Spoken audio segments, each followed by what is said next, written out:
Thank you so much for tuning in to She's All Over the Place with Kiriaki. That's me.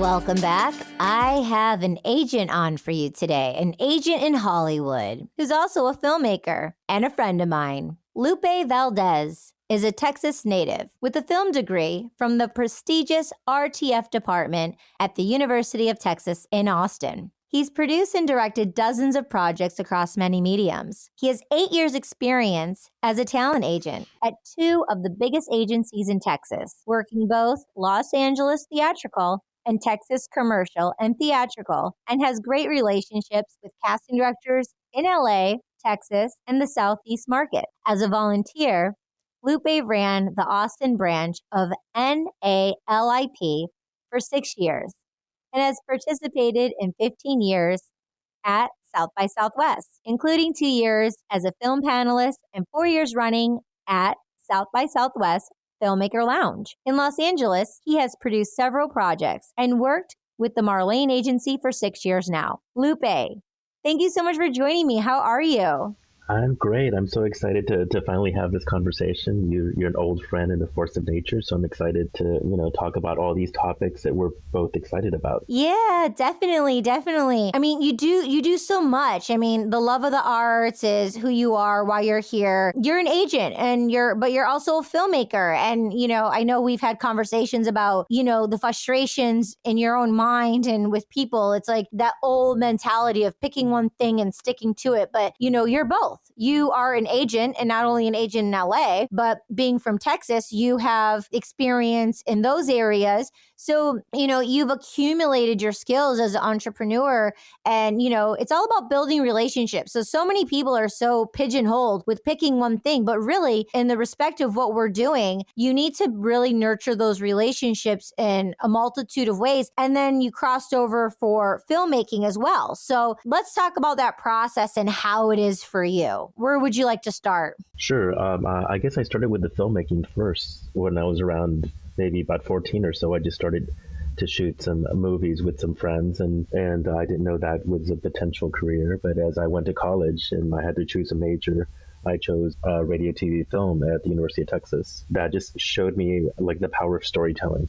It's like you mentioned, all these things kind of become like they interlock, so like the storytelling and the relationships and building they all kind of fit in to what we do as artists. And we have to kind of learn both sides of it. We have to learn as artists how to, learn the business side of things and also how to communicate clearly. And because it's so easy as an artist just to be in your head and just say, oh, this is what I want to say. But you have to then, think like, does anyone want to hear this story? How do I best tell this story? And then what medium do I post this story in? Because now, we have TikTok, we have Vimeo, we have YouTube, we have podcasts. So you have to really kind of think deeper. It's like, how can I share what I want to share and express what I want to express? And I think we're both super excited about Web3 and the new technologies, because we talk about like some of the old frustrations of artists of like not owning our work or not getting the opportunities we deserve. And, so we're both kind of like looking at how do we change that? How do we like create this ecosystem where it's more decentralized and artists actually can shine? And it's not like, oh, I'm going to create something and it's going to be sold to someone else, big corporation who's then going to make all the money. And then we're all going to be like struggling to always look for our next job. So yeah, I think it's really exciting time. And I think like the Web3 and Film 3 movement that we've been part of is super exciting. And yeah, that's going to empower us to like create the new future that we want to like be a part of. You love all that. And then you mentioned, the split. And for me, it's like with Web 2, Web 3, it's like, do I just only focus on Web 3 and put it on Web 3 now to go to the future? Or do we still put it on Web 2 as well? You know what I mean? So it's like, there's that back and forth as well when it comes to like the social media. Like, do I just put it on the TikTok and the Instagram, but there's no, you don't own those platforms and you're just like a part of those platforms, they could go away? Or do I actually put that content out on like a rad NFT TV and I have my own channel, or like a Mira XYZ and I own the sovereignty of my own articles? Do I just put them in Web3 and utilize those tools only, or still integrate and put them on Web2 as well? So that's where I've had some interesting issues about like, where to focus on. I did a musical album in November. I gifted it to the community and I was going to put it on Web 2, Web 3 like I did my album the year before 11/11 on my birthday. But then I was like, F it, I'm just going to go all the way and just put it on Web 3 and that's it. I didn't release a single in Web 2 at all. It's only on the blockchain. I'm interested to see with, content if, people will put it just only on Web 3 and how people are utilizing tools in addition to raising funds. So how's your experience? I mean, we kind of just jumped to Web3 real quick, but it's kind of like where the focus is. What are some of the exciting things for you for Web3 and how have you incorporated those tools thus far and started building in those spaces? Or is it you just building the relationships at this point and still educating? I'm building the relationships and kind of learning some of the technology. I have like a handful of domains through Unstoppable Domains. So I think they're all like .nfts or .dals. And I know, I think there's only like Opera and Brave maybe that support some of those websites currently. I think the future is coming pretty soon, but some of the things aren't quite ready. So if I put out a movie, I'd probably have to go Web 2, maybe throw it on YouTube and film festivals. But I'm excited for the day when I can just throw it on the website, which is your wallet address, which is your identity. And, your audience can find you and you can kind of have that direct relationship with the audience. Yeah. So it's, it depends on what it is. But yeah, I feel like a couple of things are coming down the pike, but they're not quite ready. Yeah. Because I'm still waiting for Chrome and Safari to like jump on Web 3. Yeah. But yeah, it all is changing. I think smart contracts is like what we're most excited about because you kind of like utilize that right now, with automating and also making sure artists are paid. And that's like a huge part of the equation that's been a problem forever. Hollywood has been the way it is now for like 100 years and it's very inefficient with how we pay people and how we utilize talent, so there's so much talent in LA that just doesn't even get seen for projects. And I want to like figure out what that next evolution of a talent agency is where the artists are paid fairly and it's not for agencies like that are creating like all the TV shows and then like locking everyone down where only their artists can be seen for pilots. I'd love to like have like the more decentralized future where everyone actually has a real opportunity. I mean, this is a documentary, but I just got a call this week for a documentary they want me to be in, and it's going to be on Hulu. They want to offer me no residuals. I'm like, wait a minute, you're making money, the production company's making money, Hulu's going to make money, like everyone's making money, and you want me to come and do this for free? Like, that's the old model where they took advantage of artists, but now we want to change that script where we're like from the smart contract on, we're like, hey, if you're making some money, we need to get a percentage.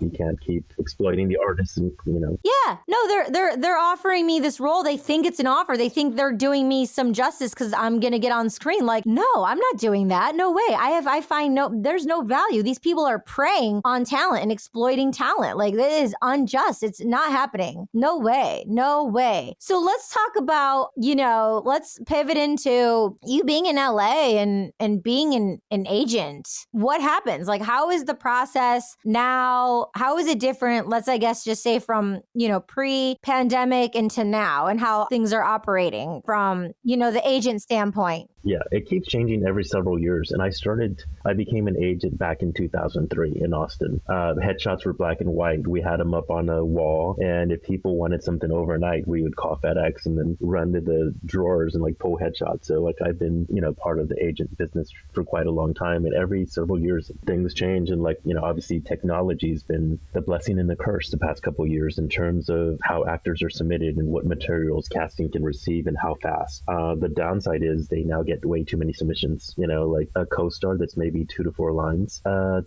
to 3,000 people are submitted. So it's like a lottery just to even get an audition now. Wow. And I talked to them. I'm like, okay, what's going on? How many people are you taping? Because before it was maybe 20 people went into a room physically. Now it's maybe 20 to 30 to 40 people are taping for an audition, which is good that you don't have to drive anywhere and waste all these resources. But your odds of booking are now 1 in 30 or 1 in 40 versus, 1 in 20 where you can go in the room and, build that relationship with casting and get a little bit of feedback. Now, let me get this straight, because this is how it is in my experience. There is absolutely no going into the room. Going to Warner Brothers, signing in, parking at Warner Brothers, Fox, walking across the lot to go into a little village room, a little bungalow, to sit there, to like sweat sometimes and then like audition. And for 5 minutes and then leave. They're like, thank you, and leave. Like everything is like put yourself on the camera. Everything's self-taped. Right. And it's funny they say self-tape because it's not even a freaking tape. I know. But it's so weird that we say self-tape. But literally, like, you audition, and what I do is, like, I'll have my coach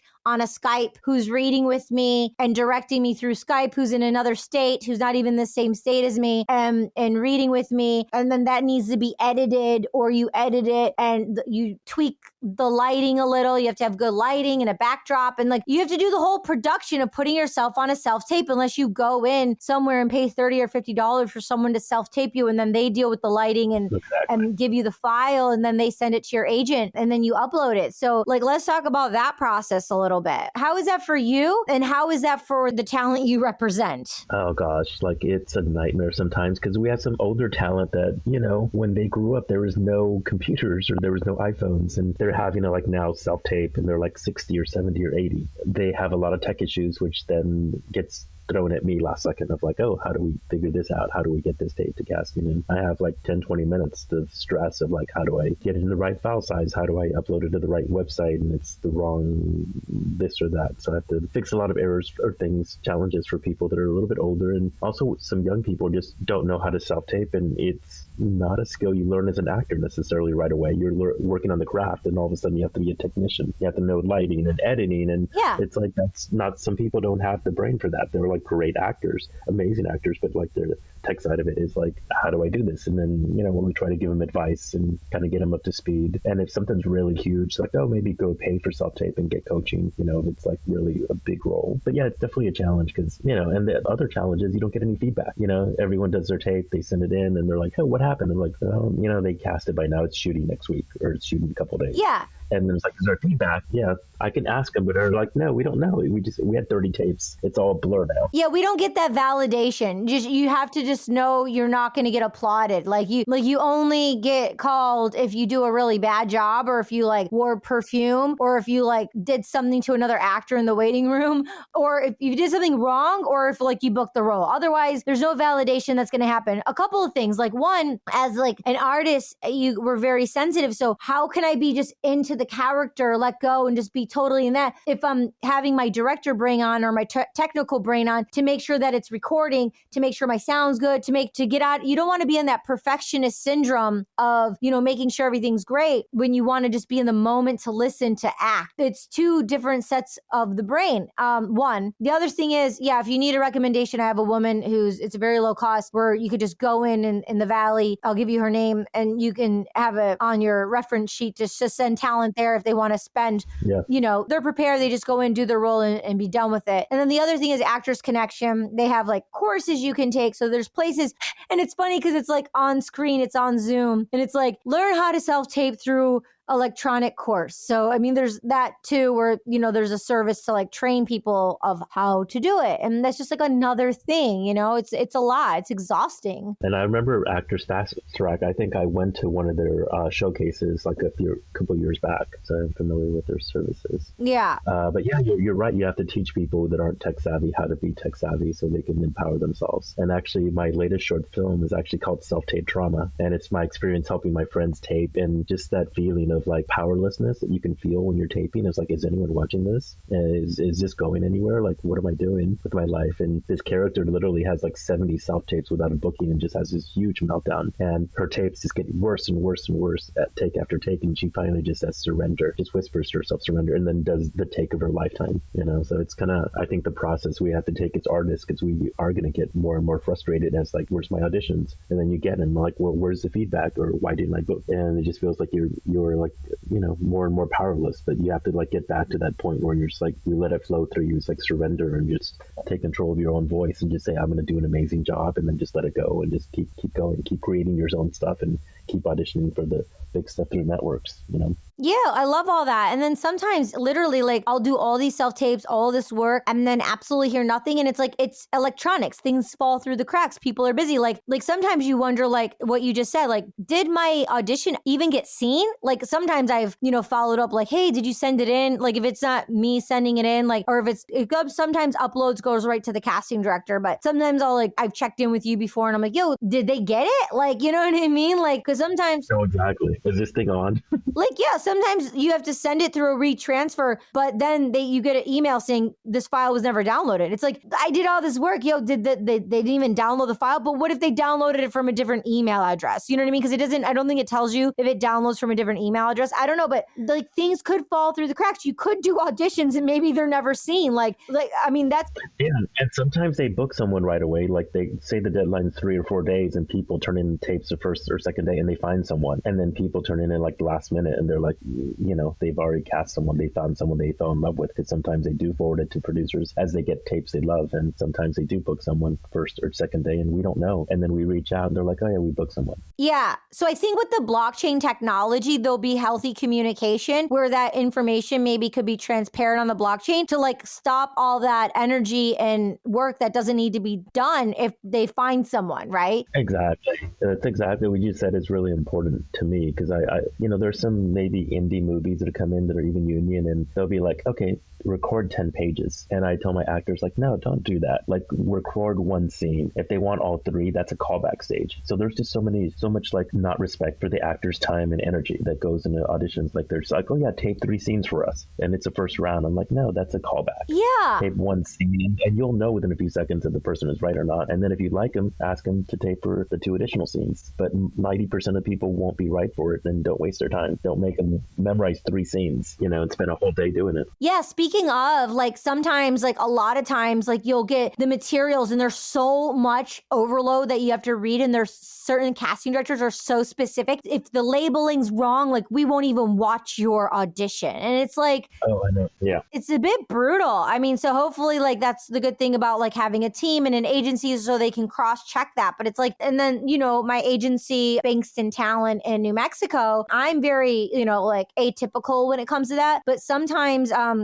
there's like these newsletters that comes out. They said so many talent, they label it incorrectly. It's going to come to us so we can cross-check that. So it goes to the casting director. They're pissed off or they're frustrated because they have their workload to do. As long as you could just like, please give us the file that's labeled correctly, because maybe they have a lot of projects that they're looking. We have to really think about it as like a team sport, and like everyone has like their own things that they're doing. That's why it's so important to have the team. A lot of casting directors don't like dealing directly with the actors. They like to deal with the casting directors. Let the actor do the actor part and focus on the actor part, right? Yeah. But then within the parameters of, like you said, like 1 scene, not 3 scenes, that's a callback. So you're protecting the actor. Yeah. So, because maybe the actor wouldn't know. So I think, with the technology of the blockchain, like I released the first actor headshot on the blockchain and people were asking me like, oh, how do you see that? Like, and I was looking at the utility of the first actor headshot on the blockchain because of what you said.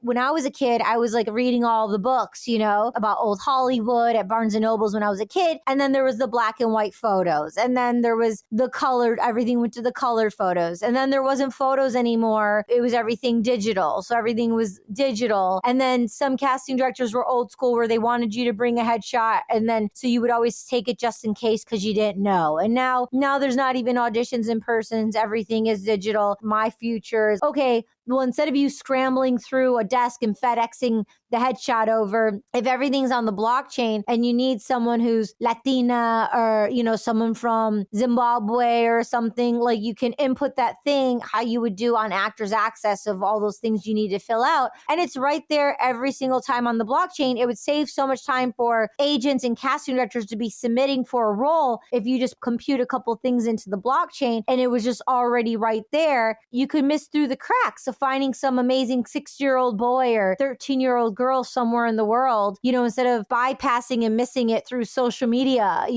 so more organization. Exactly. Or the same people booking everything, like once they get the big credits, everyone keeps wanting to cast those people and not giving a shot to some more talented people that are just not seen for whatever reason, like they don't live in LA or they're not with a big enough agency that knows the casting director, where it's about the relationship and not about the talent with the actor, and the access is not there. So there's just so many factors, and I really want to see how technology will fix this very broken Hollywood system that's just so inefficient. Like a TV show spends $4 or $5 million a week on a show. But the last thing they always tend to do is the casting, so actors have to scramble last minute to learn all these sides, or there's just a lot of like same day auditions for guest stars now. And it's like, how do we fix that where actors have plenty of time to prepare? Not everyone's home all day long. People have to have jobs to sustain themselves, so they can't do a same day audition, so it's not fair for them to get thrown that. It's like, oh yeah, this is due at 6 o'clock and it's like 1 o'clock, Yeah, that, and also what you said about like people know them, they'll just rehire because it's lazy, because it's easy, because it works. It's like, and it's just easy. So other people aren't getting a chance. They're not giving an idea to give someone new a chance because they're just thinking about like getting the solution, getting it done, and filling in the slots. So it's really, really important. How is it for you being an agent in Hollywood with other agents and producers, directors, when you go out? Because I know you go to a lot of networking events. What's the best way now in 2023 for you to network with industry professionals and then also talent? I mean, I go to like a handful of events and I'll try some new ones every now and then to see if there's some good people there, like Hollywood Black Book that Ermont has had some good casting directors lately. But yeah, I do talk to other agents and managers and I ask them like, hey, how's it going? You've been here 30 years. Like, what's it like? And everyone tells me it's like, man, it's still a grind. This is getting harder, so it feels like the technologies, by making things easier to submit, it's making it harder for us to like the odds of us booking are like less. So, there's some actors that I've repped for like 15, 18 years. And, like back then they could get more auditions and now they're getting less. And it's like, not that I'm working less hard for them or they're less talented. It's just like, there's just more options. To someone who 5 years ago got a ton of auditions, now it's like a lot less. It's like not you or us. It's like just the amount of data casting directors have to deal with. I talked to someone from UDK in a mixer a few months ago and asked them like, hey, I sent pitch emails, like what's going on? And they're like, yeah, I get like 400 an hour after I submit a breakdown. UDK, Altritz, Dodson, Kritzer casting office. Oh, Dodson, Kritzer, yeah. Yeah, they get like 400 pitch emails from agencies and managers per hour after they release a breakdown. And I was like, oh, no wonder I can't like get a reply. It's like, they're overwhelmed as well. Like, how do we fix that inefficiency of like us pitching our talent without bombarding them where they're not even paying attention? Because it's too much. That's too many emails. They can't read 400 emails an hour. They're trying to do their job of casting the right actor and looking at the submissions as they come in. So there's just so many like opportunities for us to fix this system. And, I'm excited about checking out the new technologies as they come in and seeing how we can change the casting process where it's more fair for actors and gives them plenty of time and everyone has a good opportunity and casting is not overwhelmed and producers get the cast that they want, And one of the things I really admire and like about you're so like open and you're innovative. Like you are like heavy deep. We're talking about like blockchain Web3 right now. Because like I was just in LA for like 5 months. I was talking to this agent at Gersh who represents like all these blue chips, younger talent artists. He's so unaware. He has no idea about Web3. And there's this one guy at CAA. He's spearheading, speaking about it in the Web3 community. But a lot of agents and managers have no idea what's going on. Like they're so in the matrix of the old way of Hollywood, of, the gatekeeping and the ladder of the doors. And they're just so wrapped up into what they have no idea about what's going on. They're not involved. So how is that for you with other agents and managers that you come across? Are you finding them not aware, disconnected, or are you finding them curious, wondering, laughing, saying, I have no idea what's going on? Or because you're actively involved in Web3, like since day one. Yeah, I have a lot of friends that are agents and managers, and I mentioned the event that I'm going to, but they're kind of like, they don't know what it is yet. It doesn't make sense for them. So they're not opposed to it. They just like don't understand like how they can implement anything. So they're just waiting for something to like really take off, like a new casting service that is maybe like an actor can tape off their computer and it's not having to go pay someone to self-tape. And there's a reader already that's AI or something, and you're not having to spend that money, but it'll go straight to casting and casting's not overwhelmed because, so they're just waiting for something like to be the next big thing to make sense for them. But yeah, they're not curious yet. And I am, because I'm like, okay, we're all frustrated with the process. I don't want to just sit here. I want to like keep looking at what's new and how do we innovate? How do we change what's going on? We're artists, so we can retire starving artists, basically. How could they I love the whole NFT model of like, there's that, someone creates it, it gets sold and resold, and the original person keeps getting, a commission, which they should. should. And so I think that should be part of, what happens in terms of film acting. Because, if you book like a Netflix project, the residuals are almost nothing, like the streamers are not giving any residuals, and how are actors going to make a living? Yeah. So we have to look at those models of like, how do we make sure everyone get paid down the line for their work? And yeah, I know I've listened to some of your other podcasts, and there's so many spaces to innovate, like theater. Like I've gone to a couple plays recently for a couple friends, and I was like, how do we like make sure that this art continues? Like, how do they get residuals on something that only happens in person once? Like, so there's a lot of opportunities to build intentionally a model that then is like, decentralized and also more fair, where all the money's not going to one person, but we can kind of make sure all the artists get some money to continue their art. Yeah. Because back in the 70s, before all these musicians had all this pressure to tour and not make albums, like we had so much amazing music in the 70s. And now, like some of the artists I love, they're like, oh, if I make an album, I'm losing money. I have to go on tour to make money. So our system is broken, and we have to look for new ways to empower artists to create the art they want with the new tools, and also to make a living. Yeah. So that's the two things we have to really solve. A couple of things. One, you mentioned residual income and models. So in the ecosystem of fashion, there are models who go down a runway and it's captured, and then the model gets a residual every time they play that fashion show. Doing a catwalk, like normally in the days of growing up, it's like a catwalk. You get paid $800 for like a fashion show or whatever, a high-end one, and that's it. But now they're having models walk a runway. It's like their avatar, it's who they are, but they get paid a residual for it every time, which is cool. That's kind of pivoting, but it's just like one thing that I've seen thus far. And I know like you're very busy. You have to get back to submitting and all that stuff. And, I appreciate you spending time with me, honing in and wrapping it in. And also, I just want to say, by being a filmmaker, and in the business of just acting in the things of the broken system, it really fuels your heart and soul, to be able to do the film side of it too, instead of just pigeonholing and doing one thing, or else I think you wouldn't be able to survive doing what you're doing all these years without the film aspect of it. Is that on par? It is. And the magic word that I keep hearing in terms of technology and Web3 and Film 3 and everything else is like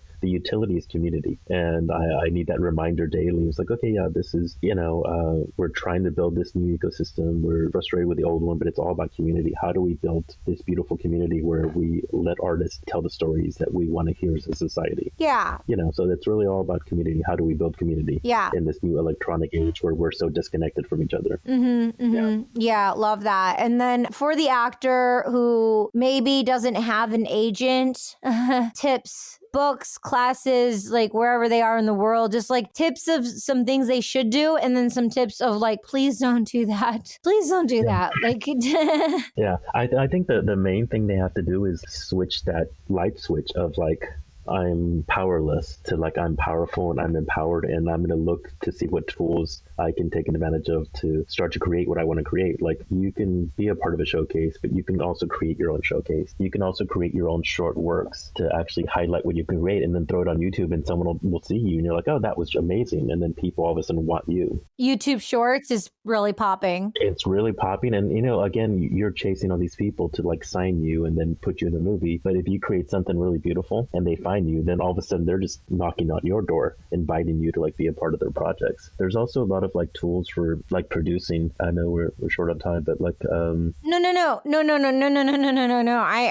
I will take every moment, but I just want to share like something you just said in regards to the YouTube short. Since you said reframing the mind, since we have the attention span of a goldfish, like 7 to 9 seconds, like you don't need to invest and do a full-length feature film or like this huge film. Like you can literally use the technology of your iPhone and do something like a minute. These literally like YouTube shorts, like 1 minute content, 3 minute content, and pop out the content that way for people to see you. Because artists, we have this huge magical rainbow on the other side that all these things have to be done. But if we just dismantle all the things that we think that are in our mind to hold us back, but we actually just pivot and shift in the way of you're saying, to change that mind frame, to just do it and put it out, be messy and just put it out, and just keep, you can always take it down, but put it out there and test the waters and see who hits and let them see you, because that's where everyone is at, looking at new content nonstop. Exactly, right. And when you mentioned the whole iPhone, you have an iPhone 12, iPhone 14, like it shoots better quality video than the first movies I made out of film school. I had some movies that I spent like $5-10 grand on.